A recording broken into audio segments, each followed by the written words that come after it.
Classificação indicativa. Livre para todos os públicos.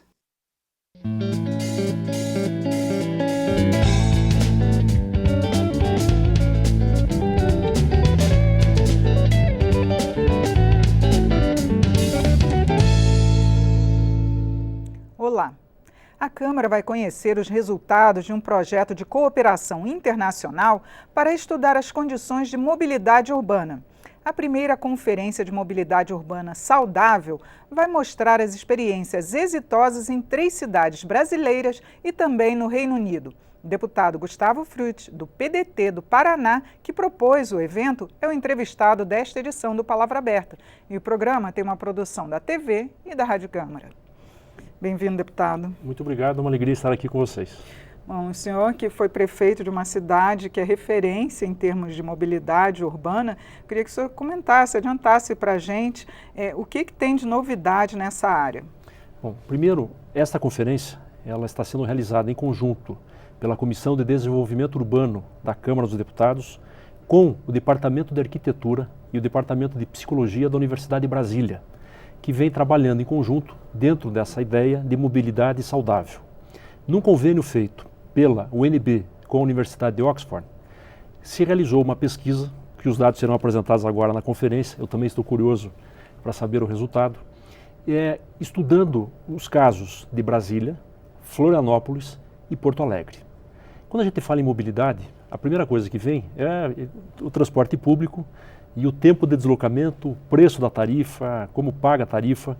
E todos lembram, não faz muito tempo, o Brasil viveu uma mobilização nas grandes cidades em 2013, discutindo o valor da tarifa do transporte público no Brasil. Mas o conceito de mobilidade é muito mais amplo. E cada vez mais se fala na ideia de mobilidade ativa. O que é isso? É permitir que no espaço público haja um compartilhamento e que haja uma prioridade ao pedestre, à pessoa com deficiência e ciclistas, numa escala crescente, evidente, com relação aos veículos de maior porte. E é comprovado que pessoas que dedicam parte desse seu deslocamento, caminhando, evidentemente que isso tem que ter uma estrutura, considerar o ar saudável, tem outras questões que impactam nessa avaliação, mas que isso tem um impacto na qualidade de vida da pessoa excepcional. Eu falo de outra maneira. Quem mora em grandes centros urbanos e depende do transporte no horário do rush, sabe quanto irrita o tempo de deslocamento para ir de casa ao trabalho. Já há estudos, por exemplo, na cidade de São Paulo, que a pessoa passa praticamente um mês do ano dentro do veículo, dentro de um ônibus, em função dos grandes tempos de deslocamento. O que impacta na saúde da pessoa, né? Brutalmente, impacta na qualidade de vida e impacta na economia. O grande fator de atração ou de melhora da qualidade é evidente, no caso do transporte. É a tarifa, o primeiro ponto a pessoa escolhe, mas o segundo ponto é a qualidade no transporte. E evidente que cada vez mais a gente conseguir ter um sistema de transporte público compartilhado que funcione, que volte a atrair o usuário, o sistema de transporte público no Brasil, não só no Brasil, em cidades estrangeiras também, vem perdendo o usuário, mas cada vez mais ter essa noção de mobilidade ativa. Por exemplo, pessoas que têm deslocamentos de até 4 quilômetros e têm uma rotina, casa-trabalho, trabalho-escola, escola-casa. É possível que a pessoa faça esse deslocamento de outra maneira que não o transporte público, com tempo menor e com um ganho de qualidade maior. Em Curitiba, nós fizemos uma pesquisa origem e destino. O que é isso? Para avaliar o perfil do usuário e quem vai de ônibus, quem vai de carro, por que vai, quem vai de bicicleta ou quem vai a pé. Quase 28% do deslocamento diário na capital é pedestre, é a pé, exclusivamente a pé. Ou seja, reduziu-se o transporte coletivo, o uso do transporte coletivo. As pessoas abandonaram, evidentemente, o ônibus. É claro que há pequenos deslocamentos, mas acaba sendo opção. Tem gente que caminha 10, 15 quilômetros num dia, mas fez aquilo uma opção de vida. E a outra questão é que a pessoa também, e a gente sempre trabalhou para ter o maior número de pontos de ônibus, o mais próximo possível das residências e grandes concentrações, para que a pessoa não tenha que se deslocar muito. Então, 5 minutos, 10 minutos de caminhada. Mas isso também tem que ser levado em consideração. E cada vez mais tem um número crescente de usuários de bicicleta.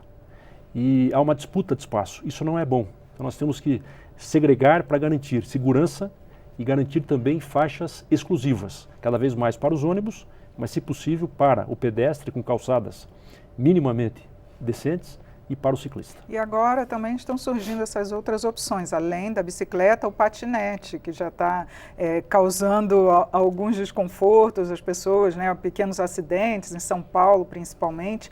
É uma forma também que pode ser melhor explorada para as pessoas terem um custo menor com a ida e volta para o trabalho? E essa é a primeira conta.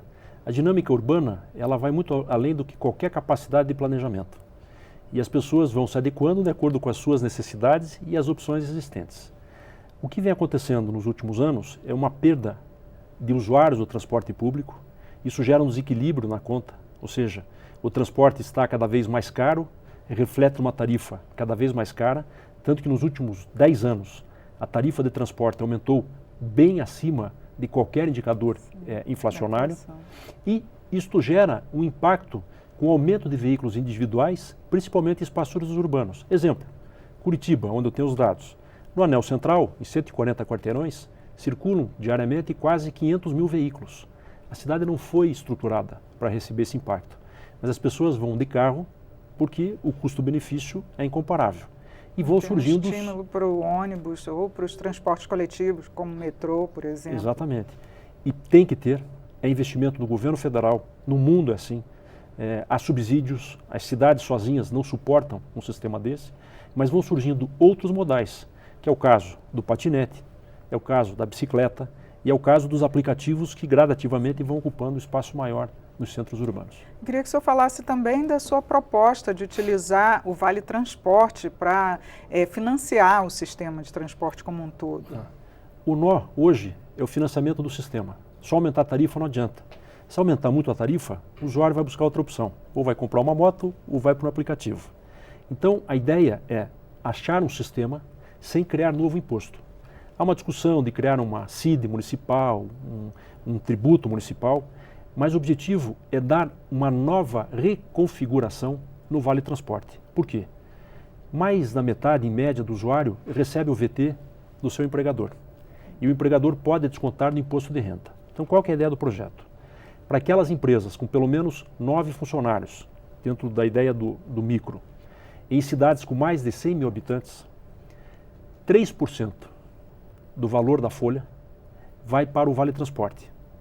Não onera o empregador, ele pode descontar até 1% do trabalhador, mas o que muda? Esse recurso ele não vai ser um complemento salarial, ele vai todo para uma fonte única, para ser usado exclusivamente no pagamento da tarifa e nos investimentos de infraestrutura ou até aquisição de novos equipamentos. Mas não daria condições de ser tarifa zero, como alguns propõem, né?